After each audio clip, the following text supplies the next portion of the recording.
ದ್ವಿತೀಯ PUC ವಿದ್ಯಾರ್ಥಿಗಳಿಗೆ ಸ್ವಾಗತ. ಈಗ ನಾವು ವ್ಯವಹಾರ ಅಧ್ಯಯನ ಈ ಒಂದು ವ್ಯವಹಾರ ಅಧ್ಯಯನ ಕಿರುಪರೀಕ್ಷೆಯ ದ್ವಿತೀಯ ಕಿರುಪರೀಕ್ಷೆಯ ಪ್ರಶ್ನೆ ಪತ್ರಿಕೆ ಮತ್ತು ಉತ್ತರಗಳನ್ನು ನೋಡೋಣ.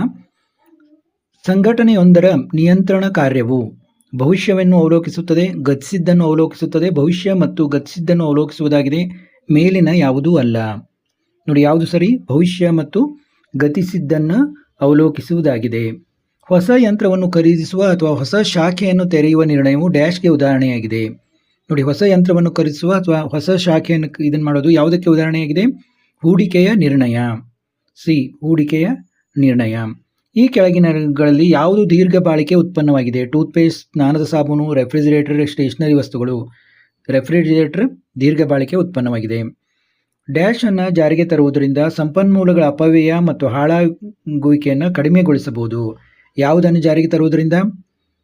ನೋಡಿ, ನಿಯಂತ್ರಿಸುವಿಕೆಯನ್ನು ಜಾರಿಗೆ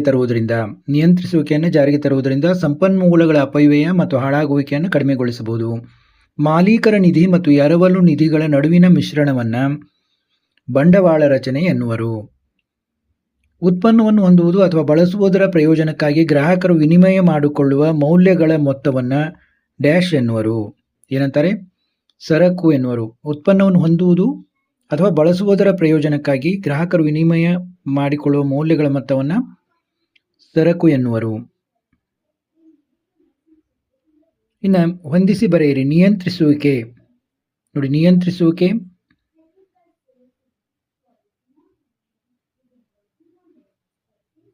ನಿರ್ವಹಣೆಯ ಕಾರ್ಯ. ಸ್ಥಾವರ ಮತ್ತು ಯಂತ್ರೋಪಕರಣಗಳು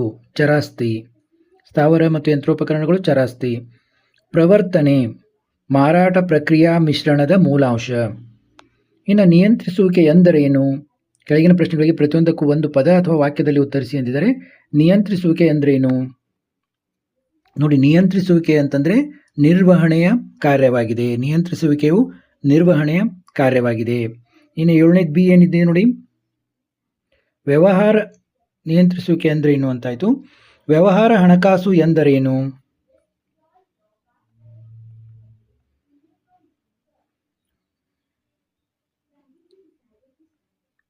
ನೋಡಿ, ನಿಯಂತ್ರಿಸುವಿಕೆ ಅಂದರೆ ಇಲ್ಲಿದೆ. ಸಂಘಟನೆಯ ಕಾರ್ಯಚಟುವಟಿಕೆಗಳನ್ನು ಯೋಜನೆಗಳಿಗನುಗುಣವಾಗಿ ನಡೆಸಲಾಗಿದೆ ಎಂಬುದನ್ನು ಖಚಿತಪಡಿಸಿಕೊಳ್ಳುವುದಾಗಿದೆ. ನಿಯಂತ್ರಿಸುವಿಕೆ ಅಂದರೆ ಸಂಘಟನೆಯ ಕಾರ್ಯಚಟುವಟಿಕೆಗಳನ್ನು ಯೋಜನೆಗಳಿಗನುಗುಣವಾಗಿ ನಡೆಸಲಾಗಿದೆ ಎಂಬುದನ್ನು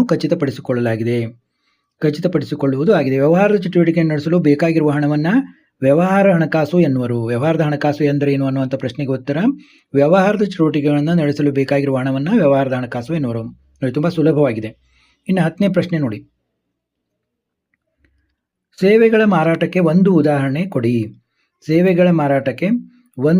ಕೊಡಿ. ವಿಮೆ, ಆರೋಗ್ಯ ಸೇವೆ, ಆನ್ಲೈನ್ ವ್ಯಾಪಾರ. ಇದು ಸೇವೆಗಳ ವ್ಯಾಪಾರಕ್ಕೆ ಉದಾಹರಣೆ. ಯಾವುದಾದ್ರೂ ಒಂದು ಬರೀಬೋದು. ವಿಮೆ, ಆರೋಗ್ಯ ಸೇವೆ, ಆನ್ಲೈನ್ ವ್ಯಾಪಾರ.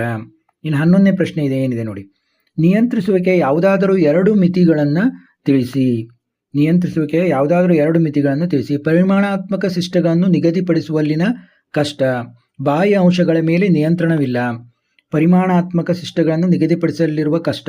ಬಾಹ್ಯ ಅಂಶಗಳ ಮೇಲೆ ನಿಯಂತ್ರಣವೂ ಇಲ್ಲ.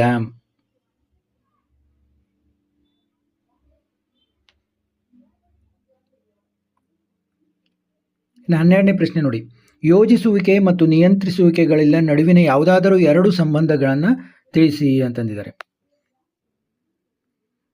ಯೋಜಿಸುವಿಕೆಯು ಸೂಚಿಸುವುದಾಗಿದ್ದು ನಿಯಂತ್ರಿಸುವಿಕೆಯು ಮೌಲ್ಯೀಕರಿಸುವುದಾಗಿದೆ. ಯೋಜಿಸುವಿಕೆ ಅಂದರೆ ಸೂಚಿಸುವುದು, ನಿಯಂತ್ರಿಸುವಿಕೆ ಅಂತಂದರೆ ಮೌಲ್ಯೀಕರಿಸುವುದಾಗಿದೆ. ನಿಯಂತ್ರಣ ವ್ಯವಸ್ಥೆಗೆ ಶಿಷ್ಟಗಳ ಅವಶ್ಯಕತೆ ಇರುತ್ತದೆ. ಈ ಶಿಷ್ಟಗಳನ್ನು ಯೋಜಿಸುವಿಕೆ ನೀಡುತ್ತದೆ.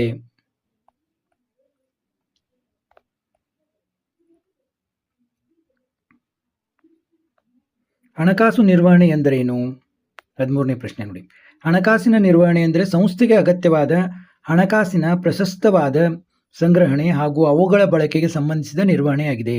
ಹಣಕಾಸಿನ ನಿರ್ವಹಣೆ ಅಂದರೆ ಸಂಸ್ಥೆಗೆ ಅಗತ್ಯವಾದ ಹಣಕಾಸಿನ ಪ್ರಶಸ್ತವಾದ ಸಂಗ್ರಹಣೆ ಹಾಗೂ ಅವುಗಳ ಬಳಕೆಗೆ ಸಂಬಂಧಿಸಿದ ನಿರ್ವಹಣೆಯಾಗಿದೆ. ಇನ್ನು 13ನೇ ಪ್ರಶ್ನೆ ನೋಡಿ, ಹಣಕಾಸಿನ ಯೋಜಿಸುವಿಕೆಯ ಅವಳಿ ಉದ್ದೇಶಗಳನ್ನು ತಿಳಿಸಿ. ಹಣಕಾಸಿನ ಯೋಜಿಸುವಿಕೆ ಅವಳಿ ಉದ್ದೇಶಗಳು: ಅಗತ್ಯವಿದ್ದಾಗ ನಿಧಿಯ ಲಭ್ಯತೆಯನ್ನು ಖಾತರಿಪಡಿಸುವುದು, ಸಂಸ್ಥೆಯು ಅನಾವಶ್ಯಕವಾಗಿ ಸಂಪನ್ಮೂಲಗಳನ್ನು ಸಂಗ್ರಹಿಸದಂತೆ ನೋಡುವುದು. ಅಗತ್ಯವಿದ್ದಾಗ ನಿಧಿಯ ಲಭ್ಯತೆಯನ್ನು ಖಾತರಿಪಡಿಸುವುದು, ಸಂಸ್ಥೆಯು ಅನವಶ್ಯಕವಾಗಿ ಸಂಪನ್ಮೂಲಗಳನ್ನು ಸಂಗ್ರಹಿಸದಂತೆ ನೋಡುವುದು. ಇದು ಇದು ಹಣಕಾಸಿನ ಯೋಜಿಸುವಿಕೆ ಅವಳಿ ಉದ್ದೇಶ. ಮಾರಾಟ ಪ್ರಕ್ರಿಯೆಯನ್ನು ವ್ಯಾಖ್ಯಾನಿಸಿ. ನೋಡಿ, ಇವೆಲ್ಲ ಇಂಪಾರ್ಟೆಂಟ್ ಪ್ರಶ್ನೆಗಳು. ಮಾರಾಟ ಪ್ರಕ್ರಿಯೆಯನ್ನು ವ್ಯಾಖ್ಯಾನಿಸಿ. ಆಂಟಾ ರೋಡಿಕ್ ಅವರ ಪ್ರಕಾರ ವ್ಯವಹಾರವೆಂಬುದು ಹಣಕಾಸಿನ ವಿಜ್ಞಾನವಾಗಿರದೆ ಅದು ವ್ಯಾಪಾರ ಮಾಡುವುದು, ಖರೀದಿ ಮತ್ತು ಮಾರಾಟಕ್ಕೆ ಸಂಬಂಧಿಸಿದೆ. ಜನರು ಪಾವತಿಸಿ ಪಡೆಯುವಂಥ ಉತ್ತಮವಾದ ಉತ್ಪನ್ನ ಅಥವಾ ಸೇವೆಯನ್ನು ಸೂಚಿಸುವುದಕ್ಕೆ ಅದು ಸಂಬಂಧಿಸಿದೆ. ಇದು 16ನೇ ಪ್ರಶ್ನೆ ನೋಡಿ. ಮಾರುವಿಕೆ ಮತ್ತು ಮಾರಾಟ ಪ್ರಕ್ರಿಯೆಗಳ ನಡುವಿನ ಯಾವುದಾದರೂ ಎರಡು ವ್ಯತ್ಯಾಸಗಳನ್ನು ತಿಳಿಸಿ. ನೋಡಿ, ಮಾರುವಿಕೆ ಮತ್ತು ಮಾರಾಟ ಪ್ರಕ್ರಿಯೆ: ಮಾರಾಟ ಗರಿಷ್ಠಗೊಳಿಸುವುದರ ಮೂಲಕ ಲಾಭವನ್ನು ಗಳಿಸುವುದು, ಗ್ರಾಹಕರನ್ನು ತೃಪ್ತಿಪಡಿಸಿ ದೀರ್ಘಾವಧಿಯಲ್ಲಿ ಲಾಭವನ್ನು ಹೆಚ್ಚಿಸಿಕೊಳ್ಳುವುದು.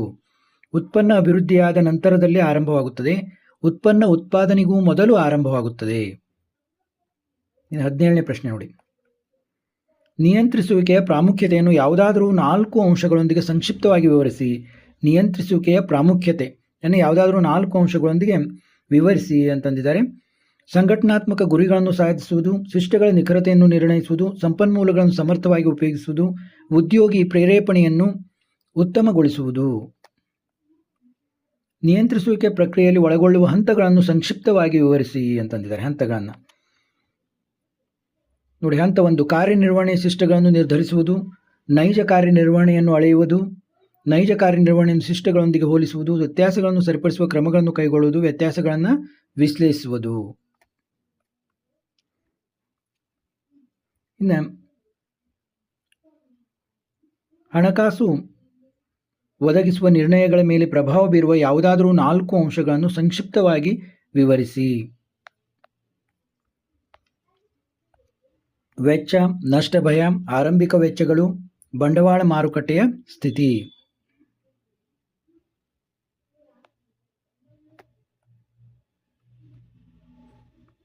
ದೈನಂದಿನ ಕಾರ್ಯಾಚರಣೆಗೆ ಅಗತ್ಯವಿರುವ ಬಂಡವಾಳವನ್ನು ನೀವು ಏನೆಂದು ಕರೆಯುತ್ತೀರಿ? ಆ ಬಂಡವಾಳದ ಮೇಲೆ ಪ್ರಭಾವ ಬೀರುವ ಯಾವುದಾದರೂ 3 ಅಂಶಗಳನ್ನು ತಿಳಿಸಿ ಅಂತಂದಿದ್ದಾರೆ. ನೋಡಿ, ಕಾರ್ಯಶೀಲ ಬಂಡವಾಳ ಅಂತ ಕರಿತೀವಿ. ಅದಕ್ಕೆ ಪ್ರಭಾವ ಬೀರುವ ಅಂಶಗಳು: ವ್ಯವಹಾರ ಸ್ವರೂಪ, ಕಾರ್ಯಾಚರಣೆಯ ಪ್ರಮಾಣ, ಋತುಮಾನಿಕ ಅಂಶಗಳು, ಉತ್ಪಾದನಾ ಚಕ್ರ. ಇವುಗಳ ವಿವರಣೆಯನ್ನು ಸ್ವಲ್ಪ ಕೊಡಬೇಕಾಗ್ತದೆ.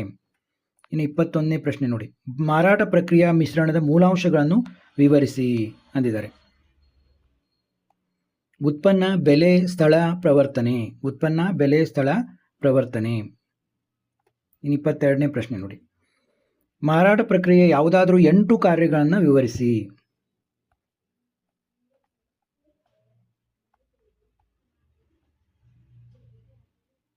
ಮಾರುಕಟ್ಟೆ ಮಾಹಿತಿ ಸಂಗ್ರಹಣೆ ಮತ್ತು ವಿಶ್ಲೇಷಣೆ, ಮಾರಾಟ ಪ್ರಕ್ರಿಯೆಯನ್ನು ಯೋಜಿಸುವುದು, ಶಿಷ್ಟೀಕರಣ ಮತ್ತು ಶ್ರೇಣೀಕರಣ, ವಸ್ತು ವಿನ್ಯಾಸಗೊಳಿಸುವುದು ಮತ್ತು ಅಭಿವೃದ್ಧಿ, ಸಂವೇಷ್ಟಿಸುವಿಕೆ ಮತ್ತು ಗುರುತುಪಟ್ಟಿ ಹಚ್ಚುವಿಕೆ, ಮುದ್ರೆ ಹಾಕುವಿಕೆ, ಗ್ರಾಹಕ ನೆರವಿನ ಸೇವೆಗಳು, ವಸ್ತುವಿನ ಬೆಲೆಯನ್ನು ನಿಗದಿಪಡಿಸುವುದು. ನೋಡಿ, ಯಾವುದಾದ್ರು 8 ಅಂದಿದ್ದಾರೆ. ಪ್ರವರ್ತನೆ, ಭೌತಿಕ ವಿತರಣೆ, ಸಾರಿಗೆ, ಸಂಗ್ರಹ ಮತ್ತು ದಾಸ್ತಾನುಗಾರಿಕೆ. 4 ಹೆಚ್ಚಿಗೆ ಕೊಡಲಾಗಿದೆ. ಬೆಲೆ ನಿಗದಿ ಎಂದರೇನು? ಬೆಲೆ ನಿರ್ಧರಣೆಯ ಮೇಲೆ ಪ್ರಭಾವ ಬೀರುವ ಅಂಶಗಳನ್ನು ವಿವರಿಸಿರಿ ಅಂತಂದಿದ್ದಾರೆ. ನೋಡಿ, ಒಂದು ಸರಕು ಅಥವಾ ಬೆಲೆಗೆ ನಿರ್ಧರಿಸುವ ಪ್ರಕ್ರಿಯೆಯನ್ನು ಬೆಲೆ ನಿಗದಿ ಎನ್ನುವರು. ಸರಕು ಅಥವಾ ಸೇವೆಗೆ ಒಂದು ಸರಕು ಅಥವಾ ಸೇವೆಗೆ ಬೆಲೆ ನಿರ್ಧರಿಸುವ ಪ್ರಕ್ರಿಯೆಯನ್ನು ಬೆಲೆ ನಿಗದಿ ಎನ್ನಲಾಗುತ್ತದೆ.